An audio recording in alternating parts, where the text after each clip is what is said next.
Hi.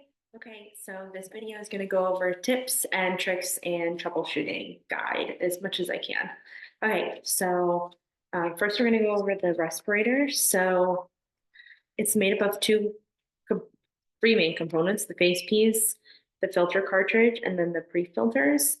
So the face piece, you should never have to, this gray part here and the head strap, you should never have to replace unless it breaks for some reason or rips.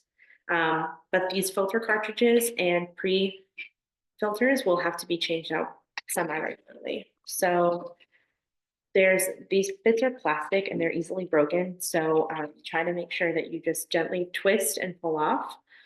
Um, you can pop this cover off here. These are the filter cartridges. These need to be replaced every 6 months. Okay, so they come in this box here. There's a lot of different options. So the ones that we use are for organic vapor. We get them right on Amazon typically. I think it has a part on it. Yes. Miosh 6001. Okay. Those are the ones that we need for organic vapors every 6 months. And then, so you just pop them on and off every 6 months. They go and then you can slide it into place, just twist. And then these pre-filters, they actually get changed every day, every 8 hours. So 8 hours of working time, throw it away. We buy these on Amazon too.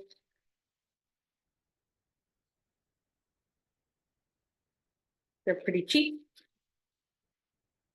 These are some Chinese product, generic. There is a side that says mask side, and then the outside will be blank. So make sure that you put the mask side in towards the mask, and then these pop right on. It's really important that you make sure your respirator is set up correctly.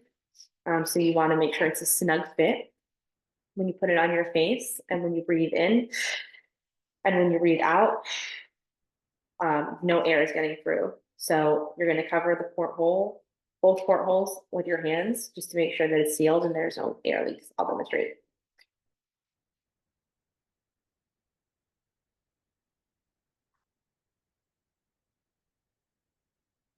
It should be a snug fit. You can tighten here and you can tighten here. Okay. Breathe in here. Sorry, breathe out and breathe in. And it should suction right to your face.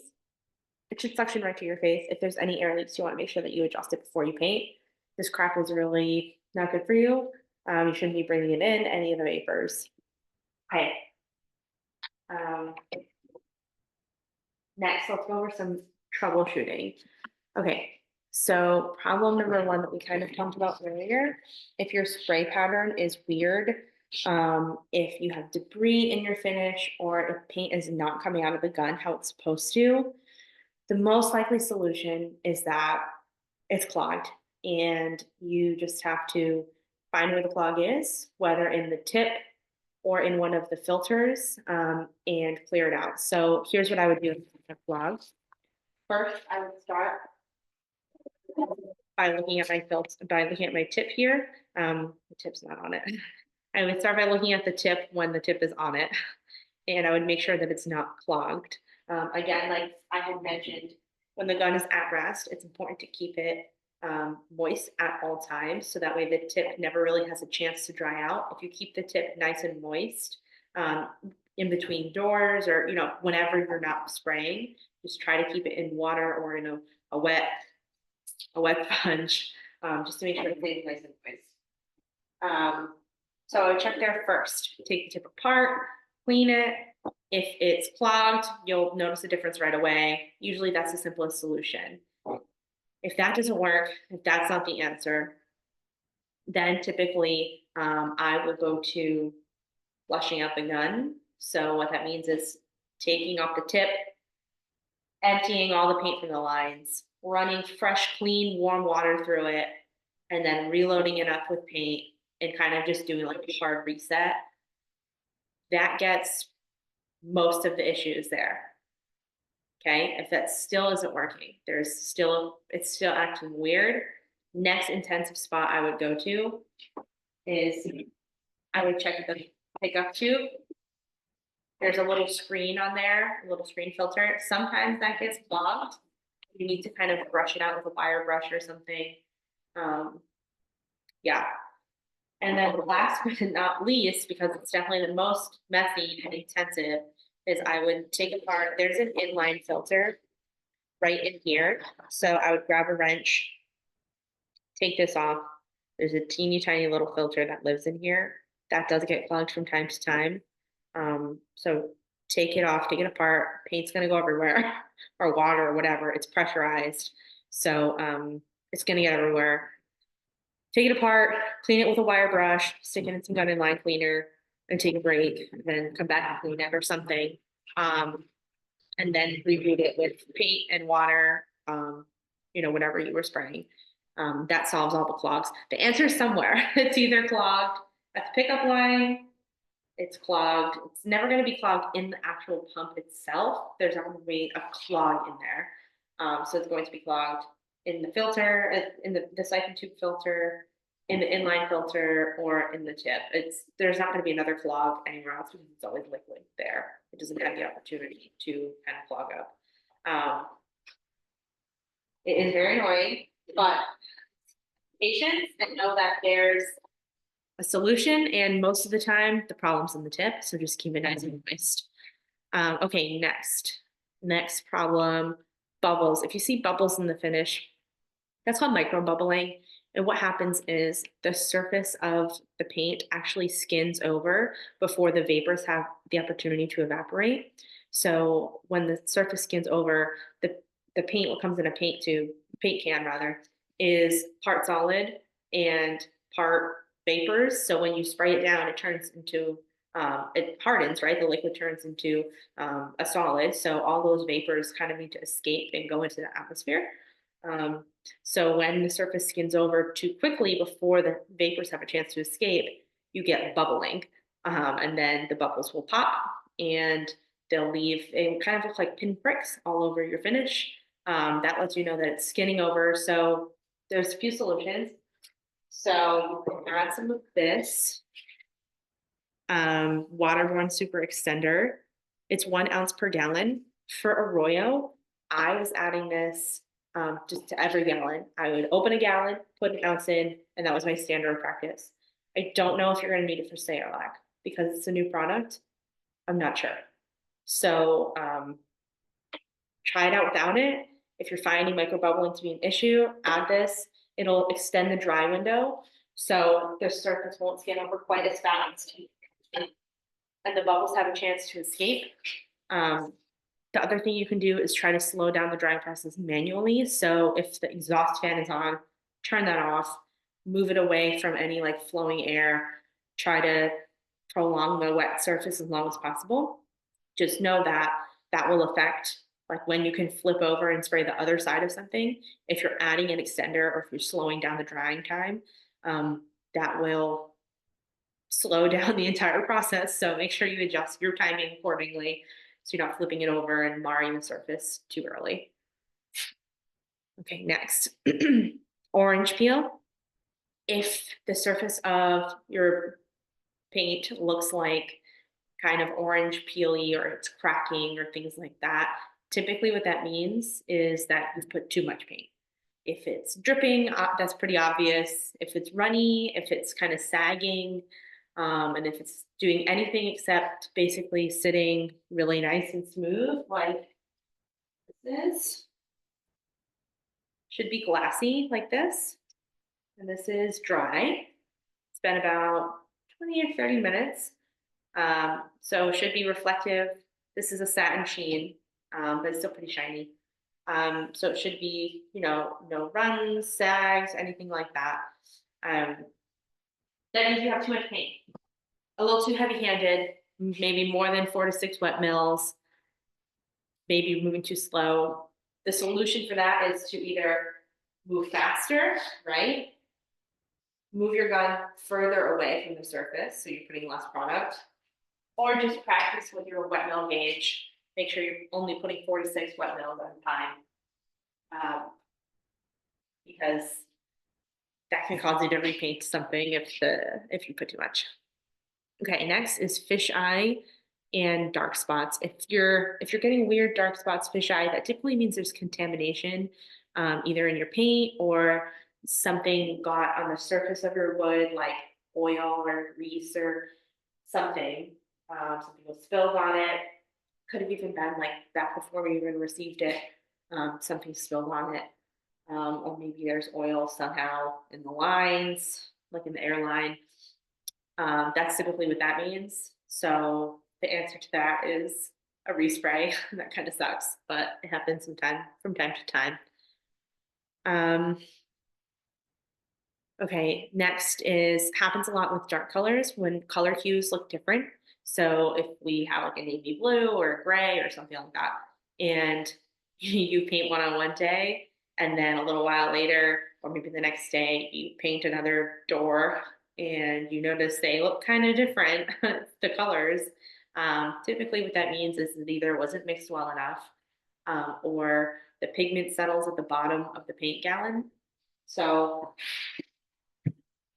it starts out full, right? You mix it up, but then as you're painting throughout the day, maybe 3-4 hours, the paint level goes down, and then all of the pigments also kind of settle and start to unmix. So it's gonna be really important that you agitate and mix it throughout the day, maybe every hour or two that you're spraying, just to make sure that everything stays cohesive. And then also you can box your colors. So if you ordered like 2 gallons of pink, just mix it all together in a bigger bucket and then mix it. So that way you know that both everything you spray is going to be uniform in color, and then make sure you just keep agitating it so it doesn't have time to settle. Because the lower you go in the can, typically the darker it will be because all the pigment has settled, and it just kind of looks funny, and you usually have to order more paint, and that stinks. Okay, next problem is tails in your paint. So that's there. So kind of here, where you've got the spray pattern, that kind of oval in the middle, and then maybe a circle on the top, circle on the bottom. When you spray, you'll notice that it's not one even pattern. Maybe it's kind of broken up like that. Typically, that just means that maybe your atomizing air needs to get adjusted, typically up. So when tails happen, like if I were to turn this all the way down, you would for sure have the line and then the dot on the top and the dot on the bottom. If you just turn this up a little bit, typically your tails will go away. So usually just adjust it and test until those tails go away. I don't think if there's any other issues. Not that I can think of. Make sure that if you sand a little too heavy or fill, that you prime over it and then scuff the primer. If you skip that step, if you just sand too heavy and some raw wood shows, you can't just paint over it. The surface will look different. I've tried. So make sure that you just, prime it and follow all the steps. The paint does not lie. So if you skip a step, if you skimp on sanding, skimp on a step, it will show up in the final product. There's really no hiding and no secrets in the paint room, no secrets in the paint. Yeah. Oh, I guess I'll go over touch up. This is a good place for touch up. Okay. Let me go get an artist brush. I'll be right back. Okay. So after a job is complete, when we're doing assembly or out in the field, there will definitely be touch up that needs to happen, filling nail holes, fixing other people's boo-boos, things like that. So typically I'll just bring a tiny little bottle of paint.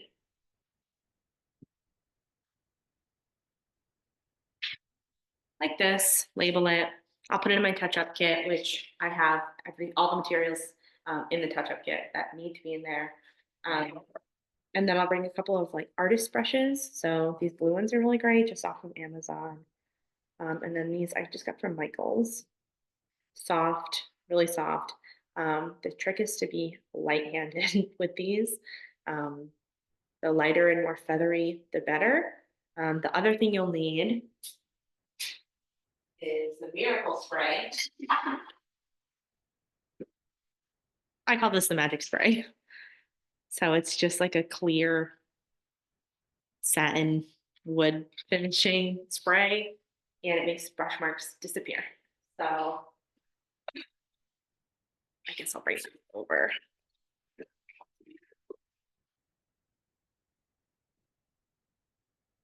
Just for demonstration purposes. So this is just painted. There's no issue with it. But if there was, I would, I would make sure to prime it. And then you definitely want to go light and feathery, as light as you can with either brush, and try to blend it as much as you can. And I typically like to go, a bigger surface area than I need to. If the blemish, for example, was like this big, I would maybe paint the surface area like this, just so that way I can kind of feather it out, go a little bit heavier here, and then fan out to the surroundings. It will probably take multiple coats. Go through the same steps that you do with other paint, sand it, right? So I would sand my blemish. I would bring a little bucket of prime, a little jar of primer. I would prime it. After the primer's dry, I would sand it again. And then I would go in with my top coat. Okay, it might take several rounds of top coat, several rounds of primer. Just be patient with it. Be patient with the people who damaged it. Accidents happen. And then last but not least, this magic spray. The computer's pretty close and I don't want to get clear coat on it. So I'm just going to mimic. You just try to spray as lightly and as light of a mist as you can. And I do a pretty big area and it kind of makes all the brush strokes disappear. So I would say the key to making sure you have a good touch up is a good brush that you wash and rinse very thoroughly when you're done.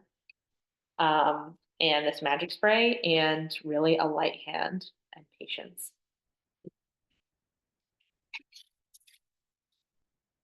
I think that's all I have on troubleshooting.